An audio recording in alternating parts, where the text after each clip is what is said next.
বাংলাদেশে সবচেয়ে বেশি আছে শিয়া রাফেজি, যারা আমরা আগে বুঝতাম না। এখন আমেরিকার সাথে, ইসরায়েলের সাথে, মধ্যপ্রাচ্যের মুসলিমদের, সুন্নি মুসলিমদের সবচেয়ে বড় শত্রু ইরানের যুদ্ধ হওয়ার কারণে আমরা এখন বুঝতে পারছি যে আমাদের আশেপাশে যারা বসবাস করে, যারা টুপি মাথায় দিয়ে থাকে, ইসলামী দলের সাথে জড়িত, বিভিন্ন দলের সাথে জড়িত, ইসলামী দল বলে, এরা সব রাফেজি শিয়া। এদের আকীদায় অনেক ত্রুটি আছে। রাফেজি শিয়ার ব্যাপারে আমি আপনাদের কয়েকটা কথা তুলে ধরি, সেটা বললে আপনাদের ভালো লাগবে আশা করি, যে তারা কত খারাপ, কত জঘন্য। এই রাফেজি শিয়ারা, মুখতাসার কথা, তারা আবু বকর, ওমর, ওসমান, এই তিনজন খলিফা অর্থাৎ চারজন সাহাবী বাদ দিয়ে তারা সমস্ত সাহাবী, তাবেঈ, তাবে তাবেঈ এবং সমস্ত ইমামগণ, মুহাদ্দিসগণ, পাশাপাশি পৃথিবীর সমস্ত সুন্নি মুসলিমদেরকে তারা কাফের মনে করে। বলুন নাউজুবিল্লাহ। শুধু কাফের মনে করে না, এবং তাদেরকে হত্যা করা তারা বৈধ মনে করে। তাদেরকে হত্যা করা, সুন্নি মুসলিমদেরকে হত্যা করা তারা বৈধ মনে করে, এবং সেটা তাদের কিতাব থেকেই আমি একটু বলতে চাই, বললে আপনাদের জন্য সুবিধা হবে। দেখেন, শিয়াদের একটা কিতাব, আমি গত খুতবায় বইটা দেখে বলেছিলাম, আল কাফি 3 নম্বর খণ্ডের 342 পৃষ্ঠায় বলছে, কানা আইম্মাতু আহলিল বাইত, শিয়াদের যারা ইমাম আছে, ইয়ালআনুনা আ'দা আল্লাহি ফিস সালাওয়াতি ওয়া ফি আদবারিস সালাওয়াত, তারা সালাতের মধ্যে এবং সালাতের পরে সমস্ত সাহাবায়ে কেরামের উপরে লানত করে, বদদুয়া করে। নাউজুবিল্লাহ। এরপরে বলছেন, তাদের একজন ইমামের কথা বলছেন, ওয়া হুয়া ইয়ালআনু ফি দুবুরি কুল্লি মাকতুবাতিন আরবাআতাম মিনার রিজাল ওয়া আরবাম মিনান নিসা। আল কাফি 3 নম্বর খণ্ডের 342 পৃষ্ঠা বলছেন যে সে, তাদের ইমাম, ইয়ালআনু ফি দুবুরি কুল্লি মাকতুবা, প্রত্যেক ফরজ সালাতের পরে লানত করে। তাদেরকে আরবাআতাম মিনার রিজাল, 4 জন পুরুষের উপরে, ও আরবা মিনান নিসা, এবং 4 জন মহিলার উপরে। 4 জন পুরুষকে আবু বকর, ওয়া ওমর, ওয়া উসমান, ওয়া মুআবিয়া। বলুন নাউজুবিল্লাহ, আস্তাগফিরুল্লাহ। আর 4 জন মহিলাকে আয়েশা, ওয়া হাফসা, ওয়া হিন্দ, ওয়া উম্মুল হাকাম উখতু মুআবিয়া। আয়েশা রাসূল সাল্লাল্লাহু আলাইহি ওয়াসাল্লামের স্ত্রী, আবু বকরের মেয়ে, হাফসা রাসূল সাল্লাল্লাহু আলাইহি ওয়াসাল্লামের স্ত্রী, উমর রাদিয়াল্লাহু আনহুর মেয়ে, এবং হিন্দ, ওয়া উম্মুল হাকাম উখতু মুআবিয়া, মুআবিয়া রাদিয়াল্লাহু আনহার বোন। এই 4 জনের উপরে তারা 5 ওয়াক্ত সালাতে এবং সালাতের পরে লানত করে থাকে। তারা নিজেরাই বইয়ের মধ্যে লিখছে, একটা খবিস, এই শয়তান নাম হলো মোহাম্মদ বাকির আল মাজলিসি। আমি খবিস কেন বললাম, আর আগের কথাটা বললাম আল কুলাইনি, এই খবিসের কথা। নাউজুবিল্লাহ, আস্তাগফিরুল্লাহ। সে বলছে যে, আলা তুখবিরুনি আন হাদাইনের রাজুলাইনে আন আবি বকর ওয়া ওমর। বলছে এই বাকের মাজলিসি, এই শয়তান 30 নম্বর খণ্ডের, তার একটা বই বিহারুল আনোয়ার, এই বইটা 110 খণ্ডে সমাপ্ত। আমি গত খুতবায় বইটা দেখাইছি। 30 নম্বর খণ্ডের 381 পৃষ্ঠায় এই খবিস উল্লেখ করছে যে আমাদের ইমামকে বলা হলো 2 জন ব্যক্তি সম্পর্কে বলো, আন আবি বকর ওয়া ওমর, আবু বকর ওমর সম্পর্কে বলো।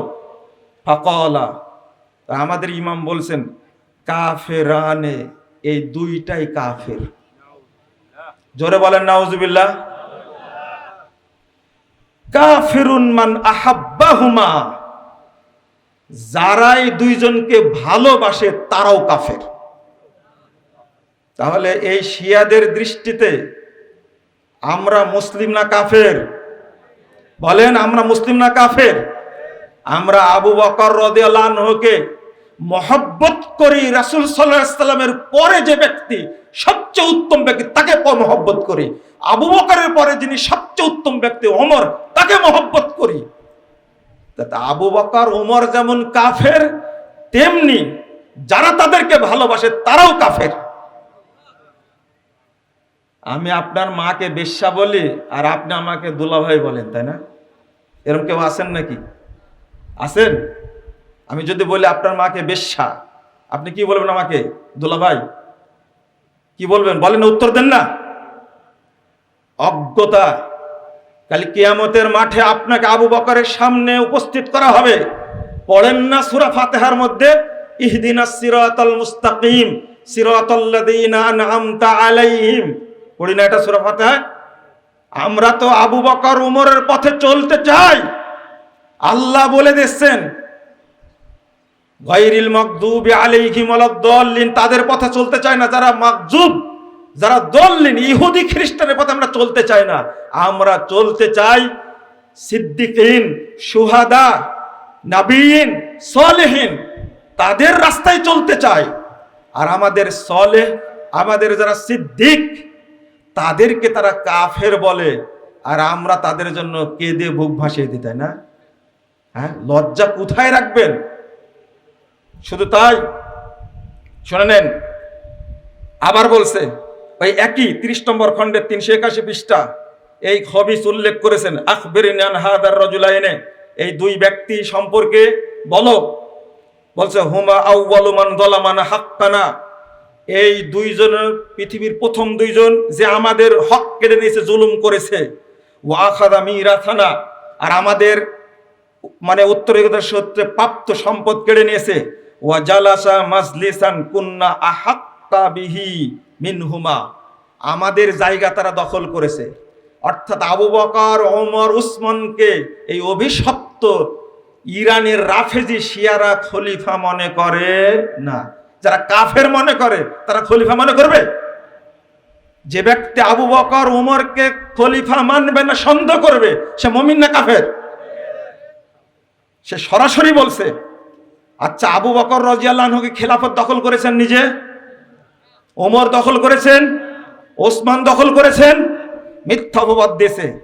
এরপরে বলছে লা গফারাল্লাহু লাহুমা, এদেরকে আল্লাহ ক্ষমা করবে না, ওয়ালা রহিমাহুমা, এদেরকে আল্লাহ রহম করবে না। নাউযুবিল্লাহ, আস্তাগফিরুল্লাহ। কাফেরান, এরা দুইজনই কাফের। কাফিরুন মান তাওয়াল্লাহুমা, যারা এই দুইজনকে খলিফা মনে করে তারাও কাফের। এবার বলেন তো, আবু বকর উমর রাদিয়াল্লাহু আনহুকে সব সাহাবী কাফের মানতেন না? কাফের মানতেন না? না খলিফা মানতেন? খলিফা মানতেন। আবু বকর উমরকে যারা কাফের বলে এবং যারা তাকে খলিফা মেনেছে তাকে যাদেরকে কাফের বলে, তাহলে আমরা খলিফা মানি না? আবু বকর উমরকে খলিফা মানি না? আমরা শিয়াদের দৃষ্টিতে কি হয়ে গেলাম? কাফের হয়ে গেলাম। শোনেন, এরপরে বিহারুল আনোয়ার এই খবিস, এই ইবলিসের শয়তান লিখেছে 28 নম্বর খণ্ডের 279 পৃষ্ঠায়, ইন্নান নাস কুল্লাহুম ইরতাদ্দু বাদা রাসূলিল্লাহি সাল্লাল্লাহু আলাইহি ওয়াসাল্লাম গায়রা আরবাহ, আল্লাহর নবীর পরে 4 জন ছাড়া বাকি সবাই মুরতাদ হয়ে গেছে। মুরতাদ মানে কি? কাফের হয়ে গেছে সবাই। আল্লাহর নবীর পরে তাহলে রাসূলের স্ত্রীরা সব কাফের হয়ে গেছে, সাহাবায়ে কেরাম সব কাফের হয়ে গেছে, তাবেঈরা কাফের হয়ে গেছে। 4 জন কাফের হয়নি। 4 জন কে বলতে পারেন? আলী, ফাতেমা, হাসান, হুসাইন, এই 4 জন কাফের হয়নি। বাকি সব কি হয়ে গেছে? কাফের হয়ে গেছে। নাউযুবিল্লাহ। আপনারা চুমা খাবেন? বন্ধুরা আমার, কতটা আপনি রেফারেন্স নেবেন? কতটা আপনি আপনার মাকে যারা জেনাকারিনী বলে, একটা প্রশ্ন করি, আমি যদি আপনার মাকে জেনা বলি বেশ্যা, জেনা করেছে, আপনি আমাকে আজকে এখান থেকে ছেড়ে দিবেন? উত্তম মাধ্যমে দিবেন, তাই না? আচ্ছা, আপনার মা কি সবার মা? হ্যাঁ, আপনার ভাই বোনের মা। কিন্তু যাকে নিয়ে এখন কথা বলছি, হাক্কুল ইয়াকিন, এই ইবলিস লিখছে 311 পৃষ্ঠা, আম্মা লাউ কাদ কামা কায়িমুনা। এই ইবলিস লিখছে, আমাদের খেলাফত যেদিন প্রতিষ্ঠিত হবে, অর্থাৎ মক্কা মদিনা যেদিন দখল করবে আমাদের খলিফা, লাকাদ রুদ্দাত ইলাইহিল হুমায়রা। বলেন তো হুমায়রা কার নাম? আয়েশা রাদিয়াল্লাহু আনহা। মাশাআল্লাহ, একটা হাদিস, সহিহ হাদিস এসেছে, রাসূল সাল্লাল্লাহু আলাইহি সাল্লাম আয়েশা রাদিয়াল্লাহু আনহাকে হুমায়রা বলে ডাকতেন। এই ইবলিস গুলো এই কথাটা উল্লেখ করেছেন, লাকাদ রুদ্দাত ইলাইহি হুমায়রা। হুমায়রাকে কবর থেকে উঠানো হবে, হাত্তা ইউজলিদা আল হাদ, তার উপরে জেনার হদ জারি করা হবে। ওয়া হাত্তা ইয়ান্তাকিমা লিবনাতি মুহাম্মদ ফাতেমা মিনহা, ফাতেমার সাথে যে আয়েশা অন্যায় করেছে এই প্রতিশোধ দেবে আমাদের ইমাম। সমস্ত পৃথিবীর সমস্ত সাহাবের মা, সমস্ত তাবের মা, সমস্ত তাবের মা, সমস্ত মুহাদ্দিস উলামা কেরামের মা, সমস্ত ইমামগণের মা, সমস্ত মুসলিম নরনারীর মা আয়েশা রাদিয়াল্লাহু আনহাকে যারা বেশ্যা বলে, তারা চাই মক্কা মদিনা দখল করে মা আয়েশার লাশ তুলে তারা তাকে রজম করে হত্যা করবে। আবার আল্লাহ এই খমিনি গোষ্ঠীকে যেন নিশ্চিহ্ন করে দেন, বলুন আমিন। আমাদের রক্তে যতদিন তেজ থাকবে, দেহে যতদিন রক্তের গুণা থাকবে, ততদিন পর্যন্ত রাসূলের কোন সাহাবীকে কেউ কটূক্তি করবে সেটা আমরা বরদাস্ত করবো না ইনশাআল্লাহ। প্রশ্নই আসে না এইভাবে অপমান করতে পারে আমাদের মাকে। তিনি রাসূলুল্লাহ সাল্লাল্লাহু আলাইহি সাল্লামের সবচেয়ে দামি স্ত্রী একজন। আল্লাহ রাসূল বলছেন, পৃথিবীতে সমস্ত খাদ্যের মধ্যে সারিদ খাবার যেমন সবচেয়ে প্রিয়, তেমনি সমস্ত মহিলার মধ্যে আয়েশা হলেন সবচেয়ে দামি মহিলা। আল্লাহ রাসূল বলছেন, আয়েশা জাওজাতি ফিল দুনিয়া ওয়াল জান্নাহ। আল্লাহ রাসূল আগেই বলে গেছেন, কোন স্ত্রী সম্পর্কে বলেননি, কিন্তু রাসূল সাল্লাল্লাহু আলাইহি ওয়াসাল্লাম মা আয়েশা সম্পর্কে একাধিক হাদিসে বলে গেছেন, আয়েশা দুনিয়াতে আমার স্ত্রী, জান্নাতে আমার স্ত্রী। বলুন আলহামদুলিল্লাহ। আল্লাহর নবী যখন মারা যান, তখন মা আয়েশার বুকের উপরে মাথা রেখে তিনি মারা গেছেন। সেই আয়েশার উপরে জিনার অপবাদ দেয়, যে আয়েশা সম্পর্কে আল্লাহ 10টি আয়াত নাযিল করেছেন একসঙ্গে। আল্লাহ রাব্বুল আলামিন এত আয়াত একসঙ্গে নাযিল করেননি কখনো। মা আয়েশার জন্য সূরা নূরের 11 থেকে নিয়ে 20 আয়াত পর্যন্ত একটানা 10টি আয়াত নাযিল করেছেন, আয়েশাকে সমস্ত দোষ থেকে মুক্ত করেছেন। আলহামদুলিল্লাহ। সে মা আয়েশাকে তারা জেনাকারিনী মহিলা বলে, আর আমরা তাদেরকে দুলাভাই বলি। ইজ্জতের ব্যাপার আছে, তাদের আকীদার শেষ নাই, তাদের নোংরা খারাপ কত আকীদা আছে সেটা আমি অত উল্লেখ করতে যাব না। এই ফুরুইল কাফি 5 নম্বর খণ্ডের 563 পৃষ্ঠায় এই শয়তান লেখছে একটা কথা, এই ইবলিস লেখছে, ইয়াজুজুলিল মুতাজাব্বিজাতিল আত-তামাত্তু বিশারতি আদামি ইলমি জাওজিহা। বিবাহিতা স্ত্রী অন্য কোনো পুরুষের সাথে, স্বামী থাকা সত্ত্বেও অন্য পুরুষের সাথে সাময়িক কন্টাক্ট 2 ঘন্টা 5 ঘন্টা একসঙ্গে, মানে 1 সপ্তাহের জন্য বিয়ে করতে পারে। স্বামী আছে অথচ বৈধ, সে অন্য আর একটা পুরুষের কাছে ভাড়া খাটতে পারে। তাদের কিতাবের মধ্যে উল্লেখ করছে। আপনারা বলেন, আপনারা কি আর একটা পড়ি বলি, আল ইস্তিফসার একটা গ্রন্থ, আবু জাফর মোহাম্মদ ইবনে হাসান আত-তুসি এই ইবলিস লিখেছে, আর রাজুলু ইয়াহিল্লু লি আখিহি ফারজা জারিয়াতিহি। নিজে তার মেয়েকে, নিজে তার নিজের বেটিকে অন্য লোকের কাছে তার লজ্জাস্থান ভাড়া দিতে পারে? কলা, যখন জিজ্ঞেস করলাম কলা নাম লাবাসা বিহি লাহুম আহাল্লা লাহু মিনহা। আরে ভাড়া নিলে তো তার জন্য বৈধ হয়ে গেল।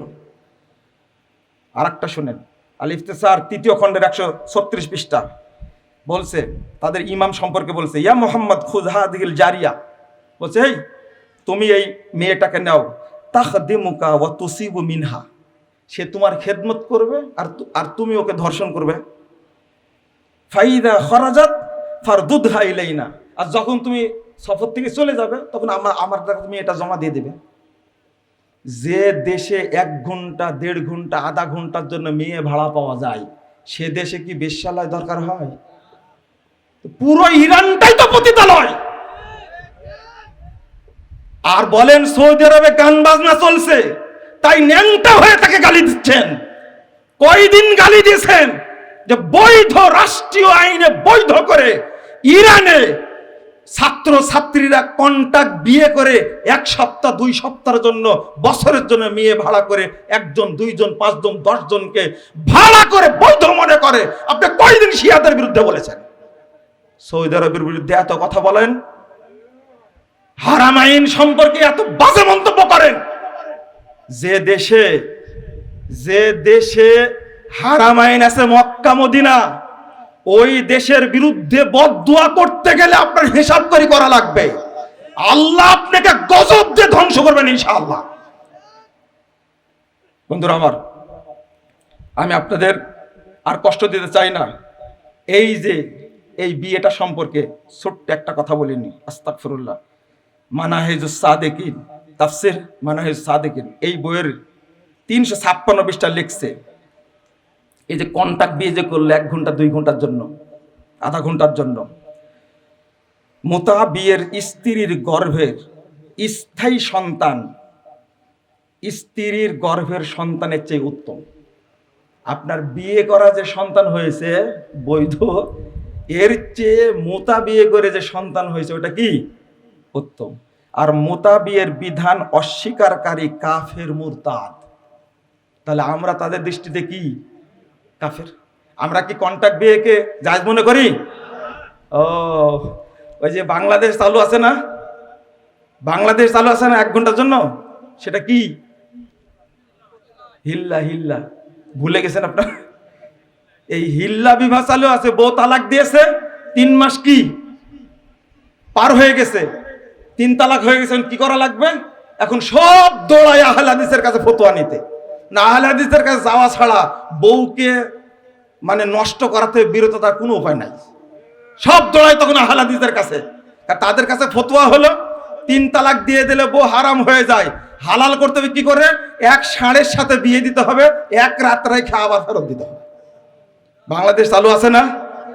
ওই আপনার ভাইরাল বক্তাগুলো এই ধর্ষণের বিরুদ্ধে কথা বলে না কেন? শুধু 10 মুজাফফরের, তাই না? আমার ঠোঁট কাটা, আমি বলে দিই, তাই কোন হুজুর এই ধর্ষণের বিরুদ্ধে কথা বলে না কেন? যেটা জাহেলের যুগের প্রথা বাংলাদেশে চলছে, শিয়ারা এটা রাষ্ট্রীয়ভাবে বৈধতা দিয়েছে। নাউজুবিল্লাহ, ওটা তালাক লাগে না, এমনি চলে ওটা শিয়া ওখানে। আর এত খারাপ ফজিলত বর্ণনা করেছে, আমি গ্রামের মানুষ, এখানে বলা উচিত না, আমি বলবো না। এটা কত খারাপ কথা এখন বলা যাবে না। বন্ধুরা আমার, যে বয়টা দেখাতে চেয়েছিলাম, এই যে এই শয়তানের বাড়ি বেশি দূরে না, বেশি আগে জন্ম নেয়নি। 1571 সালে জন্ম, 1629-এ মৃত্যু। এই শাহ আব্বাস, ওকে বলা হয় আব্বাস দ্য গ্রেট। এই শয়তান কি করেছে একটু পড়ে শোনা দিই। শিয়াদের লেখা বই এটা, আল আনোয়ারুন নোমানিয়া, লিখছে সৈয়দ নেমাতুল্লাহ জাজাইরি। সৈয়দ নেমাতুল্লাহ জাজাইরি লিখছে, ইন্না সুলতান আল আযম শাহ আব্বাস আল আউয়াল, শিয়াদের খলিফা, এই ইরানের খলিফা, এ কি করেছে? লাম্মা ফাতাহা বাগদাদ, যখন বাগদাদ জয় করলো, আমারা বিআইয়ুজআলা কবর আবি হানিফা কানিফা, তখন সে নির্দেশ দিল, এই ইবলিস নির্দেশ দিল আবু হানিফার কবরটাকে যেন সেটা বাথরুমে পরিণত করা হয়, শৌচাগার পরিণত করা হয়। নাউজুবিল্লাহ। আবু হানিফার যেন কবর, ওই কবরটাকে বাথরুম করা হলো। ওয়াকাদ আওকাফা ওয়াকফান শারঈয়ান বাগলাতাইন, এই শয়তান দুইটা গাধা, খচ্চর, গাধা না তো খচ্চর, খচ্চর দুইটা ওয়াকফ করে দিল। ও আমারা বিরবতিহিমা, আর বলল আলা রাসিস সুক, ওই বাজারের পাশে বেঁধে রাখো ওকে। হাত্তা আন্না কুল্লা মান ইউরিদুল গায়তা ইয়ারকাবাহা, যে পায়খানা করতে যাবে ওই বাথরুমে, ওই শৌচাগার ল্যাট্রিনে, সে যেন গাধার পিঠে উঠে যায়। ওয়াইয়ামদিয়া ইলা কবরে আবি হানিফা লিকদাইল হাজা, পেশাব পায়খানা করার জন্য যেন সেটা আবু হানিফার কবরের কাছে যায়। ওয়াকাত তলাবা খাদেমা কবরিহি ইয়াওমান, একদিন ওই কবরস্থানের খাদেমকে তিনি ডাকলেন। ফাকাল্লাহু মা তাখদামু ফি হাদাল কবর ওয়া আবু হানিফা আন ফি আসফালে দারকিল জাহিম। আস্তাগফিরুল্লাহ। এই খাদেম, এই কবরের কাছে কার খেদমত করো? আবু হানিফা তো এখন জাহান্নামের সবচেয়ে তলদেশে আছে। ফাকালা ইন্না ফি হাদাল কবরে কালমান আসওয়াদা দাফানাহু জাদ্দুকাল মারহুম আশ-শাহ ইসমাইল। তখন খাদেম বলছে, না, এই কবরে একটা কালো কুকুর দাফন করা আছে। তোমার দাদা এই সুলতান আব্বাস এই কালো কুকুরটাকে এখানে দাফন করে গেছে। লাম্মা ফাতাহা বাগদাদ কবলাক, তোমার আগে যখন তোমার দাদা এসেছিল, খলিফা হয়েছিল, তখন সে এই কাজ করেছে। ফাআখরাজা ইদাম আবি হানিফা ওয়া জাআলা মাউদিআহা কালবান আসওয়াদ, আবু হানিফার হাড় হুড্ডি সেখান থেকে বের করে দিল তোমার দাদা। বের করার পরে সেখানে একটা কুকুর মাটি দিয়েছে, সেখানে যেন মানুষ, আনা আখদামু যালিকাল কালব, আমি সেই কালো কুকুরের খেদমত করছি, আবু হানিফার খেদমত করি না। ইমাম আবু হানিফা চার ইমামের একজন, বিখ্যাত ফকি ইমাম শাফি বলছেন, ইমাম আবু হানিফার কাছে সারা পৃথিবীর উম্মতের এনে সেই মানুষ সম্পর্কে এত বড় নোংরা কাজ করেছে। ইমাম আবু হানিফার কবরটাকে উঠায় দেয়, সেখানে বাথরুম বানালো তার নাতি, আর দাদাই শয়তান করেছে, ওখানে কুকুর মাটি দিয়েছে। আস্তাগফিরুল্লাহ। আর সেই রাফেজি শয়তানদেরকে আমরা এত ভালোবাসা দিই, আমি আপনাদের মানে তারিফ করে পারি না, হিসাব করে পারি না। পৃষ্ঠা নম্বর মনে বলিনি, তাই না? আল আনোয়ারুন নোমানিয়া, এরা দ্বিতীয় খণ্ডের 282 283 পৃষ্ঠা বই আমার কাছে আছে। আপনার প্রয়োজন আমার কাছে নিয়ে যাবেন। বন্ধুরা আমার, আমি একেবারেই শেষ করছি। এই এখনকার যে শয়তানগুলো আছে তাদের কথা শুনবেন না, অল্প করে বলবো, অল্প করে। অনেক কষ্ট করেন সারা জীবন, আজকে একটু হালকা কষ্ট দিই। এই দুই খমেনি, একটা 78 সালে মারা গেছে, 79 সালে মারা গেছে এক খমেনি, এর হলো মুসাবি খমেনি। আর পরে যেটা মারা গেল এটা আলী খমেনি। এই আয়াতুশ শয়তান দুইটা। খমেনি 1902 সালে জন্ম, 1989 সালে মৃত্যু। তার একটা বই লেখা, আল হুকুমাতুল ইসলামিয়া, আল হুকুমাতুল ইসলামিয়া। এই বইয়ের মধ্যে এই আগে যে খমেনি ছিল মুসাবি খমেনি, এই শয়তান লেখছে একটা কথা, নাউজুবিল্লাহ, ওয়াল্লাতি তাকুনু বিমুজিবিহা জামিউ দাররাতিল উজুদিল খাদিয়াতান আমামা ওয়ালিগিল আমরি। পৃথিবীতে যত কিছু আল্লাহ সৃষ্টি করেছেন সব কিছু তার ইমামকে সেজদা দেয়। বলেন তো আসমান জমিন কাকে সেজদা করে? আল্লাহকে। এই খমেনি দাবি করছে আমাদের ইমামকে সেজদা করে। নাউজুবিল্লাহ, আস্তাগফিরুল্লাহ। ওয়ামিন জরুরিয়াতে মাযহাবিনা আন্নাহু লা ইয়াসিলু আহাদুন ইলা মারাতিবিল আইম্মা আলাইহিমুস সালাম আল মানবিয়্যাহ হাত্তাল মালাকুল মুকাররাবু ওয়ালান নাবিয়ুল মুরসাল। সে বলছে, এই খোমেনি তার বইয়ে লিখছে 78 পৃষ্ঠায়, যে আমাদের ইমামের মর্যাদা এত বেশি, মানে ওই ব্যক্তি, ও নিজেই ইমাম, বলেন ইমাম খোমেনি বলেন না আপনারা, তার মর্যাদা এত বেশি, সেই জায়গাতে কোনো ফেরেশতা এবং কোনো প্রেরিত নবীও অত নিকটবর্তী হতে পারে না, অত মর্যাদার না। বলুন নাউজুবিল্লাহ। এখানে কোনো ফেরেশতার মর্যাদা থাকলো না, নবীর মর্যাদা থাকলো না। পৃথিবীতে ফেরেশতার চেয়ে সবচেয়ে বড় মর্যাদার মানুষটাকে বলেন কে? জোরে বলেন। মুহাম্মদুর রাসূলুল্লাহ সাল্লাল্লাহু আলাইহি ওয়াসাল্লাম। অথচ এই খোমেনি বলছে মুহাম্মদের মর্যাদা কিছুই না, এখানে সবচেয়ে বেশি মর্যাদার অধিকারী আমাদের ইমাম। এরপরে এই খোমেনি লেখছে কিতাবুত তাহারাত 3 নম্বর খণ্ডে 457 পৃষ্ঠা, 3 নম্বর খণ্ডের 457 পৃষ্ঠা বলছে, আয়েশা ওয়া জুবায়ের ওয়া তালহা ওয়া মুআবিয়া ওয়া আশবাহুহুম কানু আখবাসা মিনাল কিলাবি ওয়াল খানাজির। নাউজুবিল্লাহ। এই শয়তান লেখছে আয়েশা, জুবায়ের, তলহা, মুআবিয়া এবং তাদের মতো আরো যারা সাহাবী, তারা কুকুর এবং শুয়োরের চেয়েও বড় জঘন্য।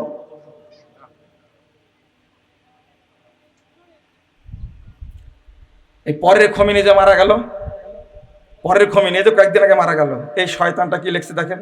তার লেখা বই একটা, আল খাওয়াস ওয়াল লাহাজাত।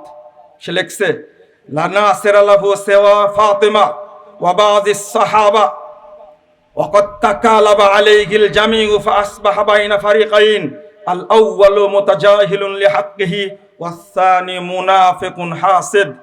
52 পৃষ্ঠা আল খাওয়াস ওয়াল লাহাজাত, এই খোমেনির লেখা। সে বলছে, আল্লাহর নবী যখন মারা যায় তখন ফাতেমার কয়েকজন সাহাবী ছাড়া কেউ আলীকে সহযোগিতা করেনি।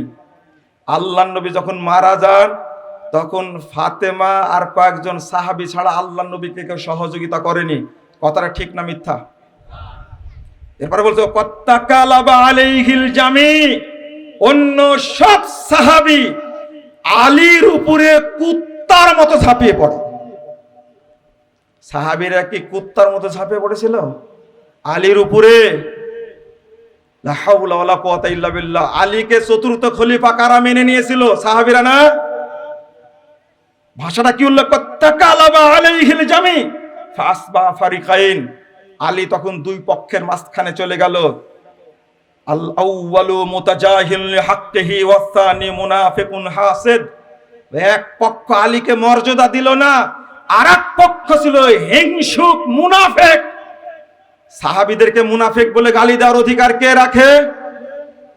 এরপরে একই পৃষ্ঠার মধ্যে আমি শুধু আরবিটা পড়ছি আর সঙ্গে বাংলা করছি। নাম ওয়ালাকাদ আদ্দা ওয়াজিবাহু তিজাহান নবী সাল্লাল্লাহু আলাইহি সাল্লাম মিনাত তাহজির বিনাত তাজহিজ ওয়াত তাগসিল ওয়াত তাদফিন, লাকিন্নাল আখারুনা লিল আসাবিশ শাদীদিন ইস্তাগাল্লু ইনশিগালাহ ফাকালু লিস্তিলাই আলাল খিলাফা ওয়া সারিকাতিহা ওয়া মানাউ হাক্কাহু মিনহা ওয়া ক্বাদ কানা যালিকাল আমালি আল জাবানি আথারুন সালবিয়াতুন। এর সংক্ষেপ হলো, এই খোমেনি যে মারা গেল বলছে যে তারা গোসল কাজে সহযোগিতা করে, দাফন কাজে সহযোগিতা করেছিল, কিন্তু তারা খেলাফত চুরি করার জন্য ষড়যন্ত্রে লিপ্ত হয়েছিল। তাহলে আলী রাদিয়াল্লাহু আনহুকে কেবল তারা খলিফা মানে? এই খোমেনি আবু বকর, ওমর, উসমানকে গালি দিয়েছে, মুনাফিক বলেছে, কাফের বলেছে। আমরা তো এটা সহ্য করতে পারি না। আমরা আবু বকর, ওমর, উসমান, আলীর সঙ্গে জান্নাতে থাকতে চাই ইনশাআল্লাহ। এই মারদুদ এরা সাহাবীদেরকে গালি দিতে পারলো কিভাবে? বন্ধুরা আমার, শুনে রাখুন, তাবিগণ বলে গেছেন। ইমাম শাবি রহিমাহুল্লাহ বলছেন 21 হিজরিতে জন্ম, 103 হিজরিতে মৃত্যু। ইমাম শাবি রহিমাহুল্লাহ বলছেন এরাই হলো ইহুদি। দারুণ তত্ত্ব হলো, ওয়াহাযযিরুকুম আল্লাহু আল মুদিল্লা ওয়া শাররাল রাফিদা ওয়া যালিকা আন্না মিনহুম ইয়াহুদা ইয়াগমিসুনা আল ইসলাম লিয়াতাজাদাদু বিদালালাতিহিম এদেরকে ইমাম শাবি বলছেন রাফেজিরাই হলো ইহুদি। চাচাতো ভাই আর ফুফাতো ভাই, খালাতো ভাই, মামাতো ভাই দুইজনা মারামারি লাগবে, আপনি কি করবেন? আপনি কি করবেন তখন? এরা তো ইহুদিদেরই জাত। আল্লাহ নবী সাল্লাল্লাহু আলাইহি সাল্লাম বলছেন দাজ্জাল বের হবে ইরানের আসবাহান শহর থেকে। সেই ১৫০০ বছর আগে আল্লাহ নবী বলে গেছেন ইয়াখরুজু দাজ্জাল মিন ইয়াহুদাতি আসবাহান ওয়া মাহু ৭০ আলফাম মিনাল উহুদ। ১৩,৩৪৩ নম্বর হাদিস মুস্তাদ আহমদের মধ্যে এসেছে। দাজ্জাল বের হবে আসবাহান শহরের ইহুদি এলাকা থেকে। এই আসবাহান শহর হলো ইরানের তেহরান থেকে ৩৪১ কিলোমিটার দূরে। দাজ্জালকে প্রতিপালন করছে এখন এই শিয়ারাই। দাজ্জাল যখন বের হবে তাদের সাথে ৭০,০০০ ইহুদি থাকবে। কোথা থেকে আসবে? কোথায় থেকে আসবে? এরাই হলো ইহুদি। ইমাম ইবনে তাইমিয়া রাহিমাহুল্লাহ বলছেন আন-নিফাকু কাসীরুন যাহিরুন ফির রাফিদা ইখওয়ানিল ইয়াহুদ। রাফেজি শিয়ারা হলো ইহুদিদের ভাই। মিনহাজুস সুন্নাহ ৭ নম্বর খণ্ড ৩৫০ পৃষ্ঠা। এতগুলো ক্যামেরায় রেকর্ড হচ্ছে, বিশ্বব্যাপী চলে যাচ্ছে। সালাফি উলামায়ে কেরামকে, আহলে হাদিস উলামায়ে কেরামকে বলতে চাই, সৌদি আরবের ভাইয়েরা যত সোচ্চার, পাকিস্তানের আহলে হাদিসরা যত সোচ্চার, ইন্ডিয়ার আহলে হাদিসরা যত সোচ্চার, বাংলাদেশের আহলে হাদিস উলামায়ে কেরাম শিয়াদের ব্যাপারে যত সোচ্চার নয়। গত পরশুদিন একটা সম্মেলন হয়েছে, বাংলাদেশের এক ইসলামী দলের সদস্য আহলে হাদিসদেরকে, সালাফিদেরকে কটাক্ষ করে কথা বলেছে। সালাফিরা বিভ্রান্তি সৃষ্টি করছে। তোমরা চিরজীবন দালালি করেছো, আহলে হাদিসরা কোনো শক্তির সাথে কখনো দালালি করে না।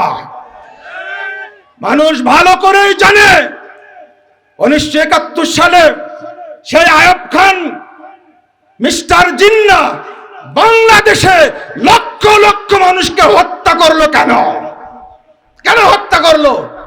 আয়ব খান হলো শিয়া, জিন্নাহ হলো শিয়া, ফাতেমা জিন্নাহ হলো শিয়া। এই শিয়া শাসনের কারণে তারা চেয়েছে বাংলাদেশের সব সুন্নি মুসলমানদের হত্যা করা হোক, তাদের দুঃখ লাগেনি। এটাই হলো বাস্তবতা। বন্ধুরা আমার, যদি আজকের কথা বলেন, আপনি একটা কথা বললেই তেলে বেগুনে জ্বলে উঠছেন, না বলে কথা, না বুঝে কথা বলছেন কেন?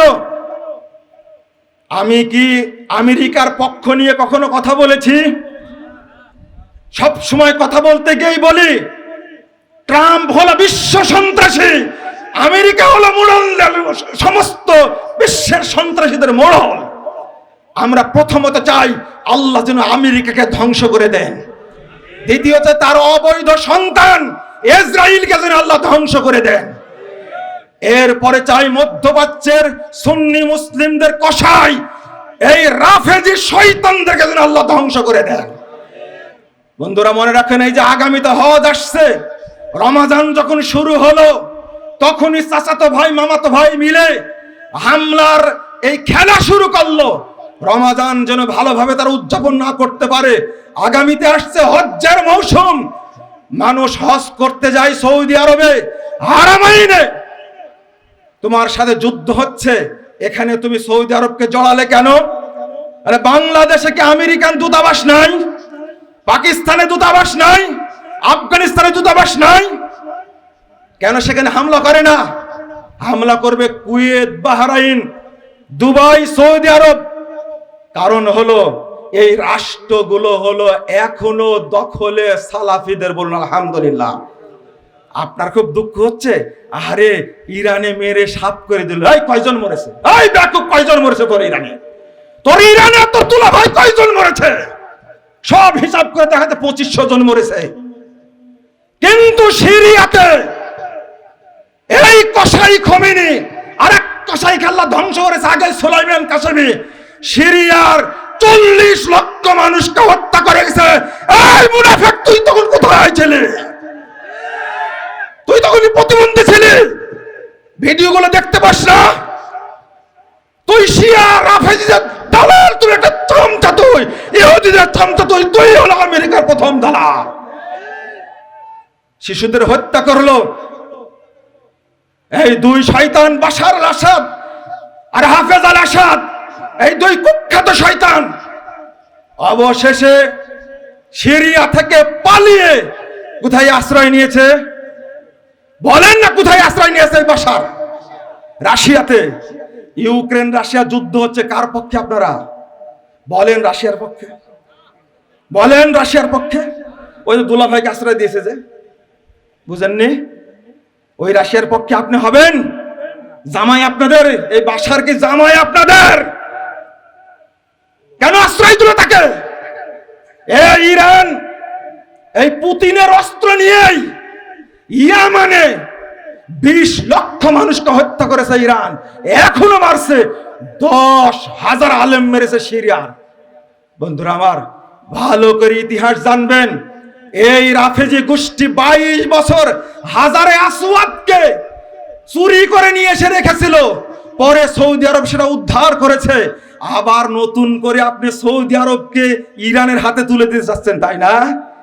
এক শয়তান, এক ইবলিস, সাগর নামে এক শয়তান, এই সাংবাদিক, এই সাইফুল সাগর, সেই স্ট্যাটাস দিছে গর্ব করে, আমি চাই সৌদি আরব থেকে মক্কা মদিনাকে মুক্ত করতে হবে। তুমি মক্কা মদিনাকে দখল করবে? তুমি, তোমার স্বপ্ন কোনোদিনও বাস্তবায়িত হবে না ইনশাআল্লাহ। তুমি ধ্বংসের জন্য অপেক্ষায় থাকো, সাগরকে সাগরে যেতে হবে ইনশাআল্লাহ। যারা হারামাইনের বিরুদ্ধে কথা বলে, ওর লজ্জা শরম বলতে কিছু আছে? মা আয়েশাকে গালি দেশে কথা বলতে পারে না? সারাদিন সৌদি শাসকদের বিরুদ্ধে কথা বলে। এতগুলো মানুষকে হত্যা করলো। ওই যে ভেনেজুয়েলার প্রেসিডেন্ট মাদুরোকে ধরে নিয়ে আসলো, এই সন্ত্রাসী ট্রাম্প, তুমি কয়দিন তার বিরুদ্ধে কথা বলেছো? কয়দিন কথা বলেছো? রাশিয়া ইউক্রেনে মারছে, তুমি কয়দিন কথা বলেছো? ইউক্রেন নাকি 80,000 রাশিয়ার সেনা হত্যা করেছে, তুমি কয়দিন কথা বলেছো? দুইজনের যুদ্ধ লাগছে, রাশিয়া ইউক্রেন। আমার কি মাথা ব্যথার কোনো দরকার আছে? তবে সবাই চাই আমেরিকাকে যে ধ্বংস করবে আমরা তার পক্ষে, তাই না? এটা তো ঠিক আছে। তাই বলে কি আপনি পুতিনের জানাজা পড়বেন? আপনি তাই বলে পুতিনের জানাজা পড়বেন আপনি নাকি? আপনাকে বুঝা লাগবে, চিন্তা করা লাগবে। বন্ধুরা আমার, আমি আপনাদেরকে কষ্ট দিলাম, আমাকে মাফ করবেন। আমি গত 2 বছর খুতবা দেইনি। আপনাদের একটা চাহিদা ছিল মুজাফফর যেন খুতবা দেই। এই খুতবা দিতে এসেই বর্তমান প্রেক্ষাপট নিয়ে কথা বলতে গেলাম। বন্ধুরা আমার, এই শিয়ারা 40,000 হাজিকে একসঙ্গে হত্যা করেছে। মক্কায় আক্রমণ করে 40,000 হাজিকে একসঙ্গে হত্যা করেছে। এই শিয়ারা আব্বাসীয় খেলাফত ধ্বংস করেছে। একদিনে 20 লক্ষ মানুষ মেরেছে ইরাকে। শুধু তাই না, 3 দিনে, একটানা 3 দিনে ইবনু আলকামা শিয়া মন্ত্রী হালাকুকে ডেকে নিয়ে এসে 1258 খ্রিস্টাব্দের আপনার 29 জানুয়ারি থেকে 13 ফেব্রুয়ারি পর্যন্ত 40 লক্ষ মানুষকে হত্যা করেছে। আমাকে শিখান ইতিহাস। ইরাক হলো সুন্নি মুসলিমদের দেশ, আজকে শিয়াদের দখলে। সাদ্দাম সুন্নি মুসলিম ছিল, সাদ্দাম ছিল ফিলিস্তিনের পক্ষে। এই সাদ্দামের হাতের তৈরি পারমাণবিক অস্ত্র ধ্বংস করেছে ইরান, সবগুলো ধ্বংস করেছে। আল্লাহ এবার লাগাই দিয়েছে ওই ইহুদি খ্রিস্টানকে, তোর পিছনে তুই বাঁচতে পারবি না ইনশাআল্লাহ। তোকে আল্লাহ ছাড় দিবে না, আল্লাহ ছাড় দেবে না ইরানকে। আপনি যতই ন্যাংটা হয়ে দোয়া করেন না ইরানের জন্য, আল্লাহ ছাড় দিবে না ইনশাআল্লাহ। ওর অনেক পাপ ভারী হয়ে গেছে, পাপের শাস্তি ভোগ করতেই হবে তাকে ইনশাআল্লাহ। বন্ধুরা আমার, এই দারুল হুদার ঐতিহ্যবাহী সম্মেলনে খুতবা দিতে গিয়ে আপনাদের অনেক কষ্ট দিয়ে ফেললাম, আমাকে মাফ করবেন। শিয়াদের ইতিহাস সম্পর্কে জানতে হবে, জানার প্রয়োজন হলে আমার সাথে দেখা করবেন, আমি আপনাদের জানানোর চেষ্টা করব। তবে শিয়াদের পক্ষ নেবেন না ইনশাআল্লাহ। আমরা দোয়া করব খুতবার মধ্যে, ইনশাআল্লাহ দোয়া করব খুতবার মধ্যে, আল্লাহ যেন মুসলিম উম্মাকে হেফাজত করেন, বলুন আমিন। যারা মুসলিমদেরকে ধ্বংস করছে, 1 নম্বর বিশ্ব সন্ত্রাসী আমেরিকাকে যেন আল্লাহ ধ্বংস করেন, আল্লাহ যেন ইসরায়েলকে ধ্বংস করে দেন। সুদানে যারা মুসলিমদেরকে হত্যা করছে, আল্লাহ যেন তাদেরকে ধ্বংস করে দেন। আল্লাহ রাব্বুল আলামিন যেন সিরিয়াকে সাহায্য করেন, সিরিয়াকে যেন বিজয়ী রূপে রাখেন, বলেন আমিন। সিরিয়ার যারা এই শিয়া রাফেজি, যারা আলীকে প্রভু মনে করে, আল্লাহ যেন তাদেরকে ধ্বংস করে দেন। ইরানে যারা সুন্নিদেরকে এই রাফেজি, এই 2 খমিনি ইরানে শুধু 1.5 কোটি সুন্নি মুসলিমকে হত্যা করেছে। 1.5 কোটি সুন্নি মুসলিমকে হত্যা করেছে। লা হাওলা ওয়ালা কুওয়াতা ইল্লা বিল্লাহ। আমরা এই তথ্যগুলো জানি না। আল্লাহ তুমি ইরানের সুন্নি মুসলিমদেরকে হেফাজত করো। যারা রাফেজি আছে আল্লাহ তুমি তাদেরকে ধ্বংস করো। আমিন ইয়া রাব্বাল আলামিন। আল্লাহ তুমি আমাদেরকে হেদায়েতের উপরে রাখো। আমিন। আল্লাহ তুমি আমাদের সিরাতে মুস্তাকিমে পরিচালিত করো। আমিন ইয়া রাব্বাল আলামিন। বারাকাল্লাহু ফিকুম।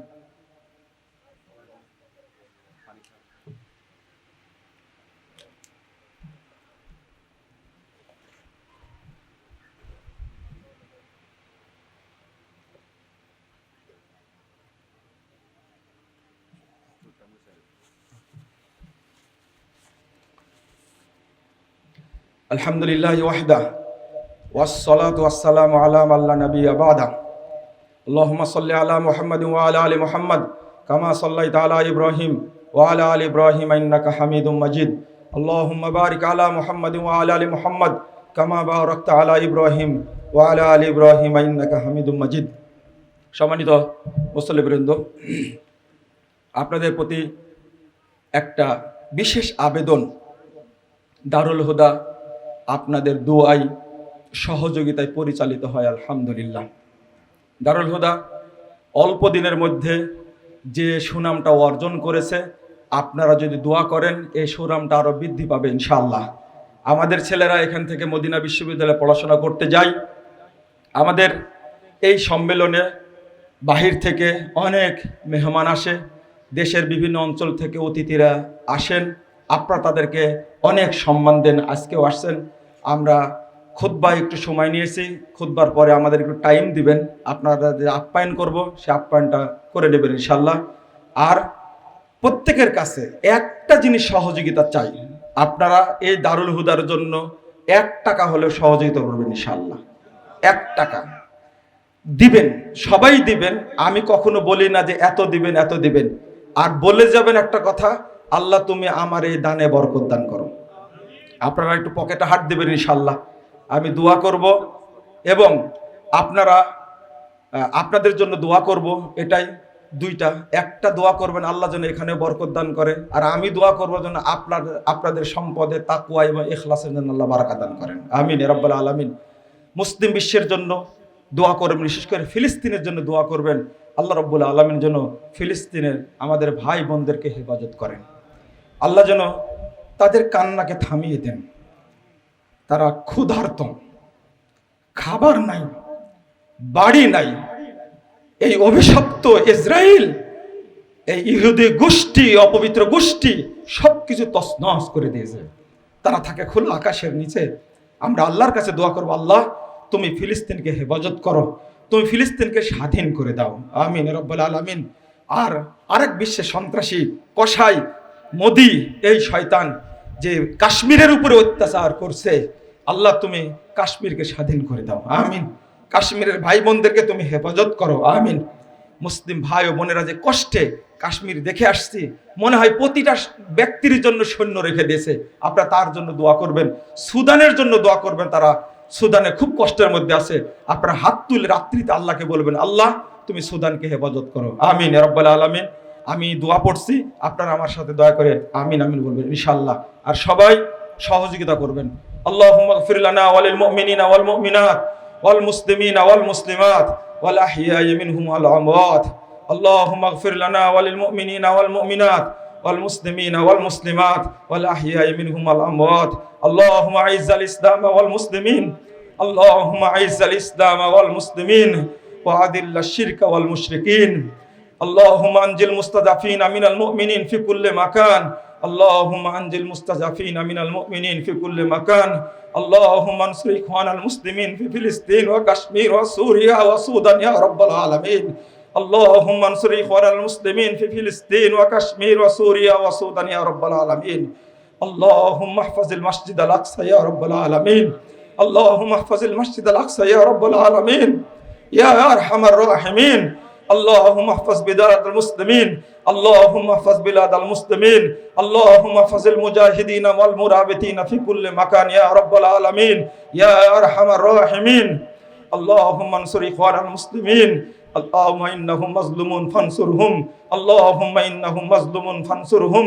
اللهم إنهم مظلومون فانصرهم يا خير الناصرين يا خير الناصرين اللهم افتح لهم اللهم افتح لهم فتحا عزيزا اللهم افتح لهم فتحا قريبا اللهم افتح لهم فتحا قريبا يا خير الفاتحين يا خير الفاتحين يا حي يا قيوم برحمتك نستغيث اللهم عن الكفرة والفجرة والمبتدعة واليهود والنصارى والمشركين اللهم شقق شملهم ومزق جمعهم وخرب بنيانهم ودمر ديارهم وأنزل بهم بأسك الذي لا ترده عن القوم المجرمين اللهم اشدد وطأتك على اليهود والنصارى والمشركين اللهم اشدد وطأتك على اليهود والنصارى والمشركين اللهم اشدد وطأتك على القوم المجرمين والمفسدين اللهم اشدد وطأتك على القوم الظالمين والغاصبين ربنا آتنا في الدنيا حسنة وفي الآخرة حسنة وقنا عذاب النار اللهم إنا نستعينك ونستغفرك ونتوب إليك ونثني عليك الخير اللهم إياك نعبد ولك نصلي نرجو رحمتك ونخشى عذابك إن عذابك الجد بالكافرين ملحق ربنا فاغفر لنا ذنوبنا وكفر عنا سيئاتنا وتوفنا مع الأبرار ربنا فاغفر لنا ذنوبنا وكفر عنا سيئاتنا وتوفنا مع الأبرار ربنا لا تؤاخذنا إن نسينا واخطأنا ربنا ولا تحمل علينا إسرا كما حملته على الذين من قبلنا ربنا ولا تحملنا ما لا طاقة لنا به ربنا ولا تحملنا ما لا طاقة لنا به واعف عنا واغفر لنا وارحمنا أنت مولانا وارحمنا أنت مولانا فانصرنا على القوم الكافرين فانصرنا على القوم الكافرين ربنا افرغ علينا صبرا وثبت أقدامنا وانصرنا على القوم الكافرين ربنا عليك توكلنا وإليك أنبنا وإليك المصير ربنا تقبل منا إنك أنت السميع العليم وتب علينا إنك أنت التواب الرحيم ربنا تقبل منا إنك أنت السميع العليم وتب علينا إنك أنت التواب الرحيم وصلى الله على النبي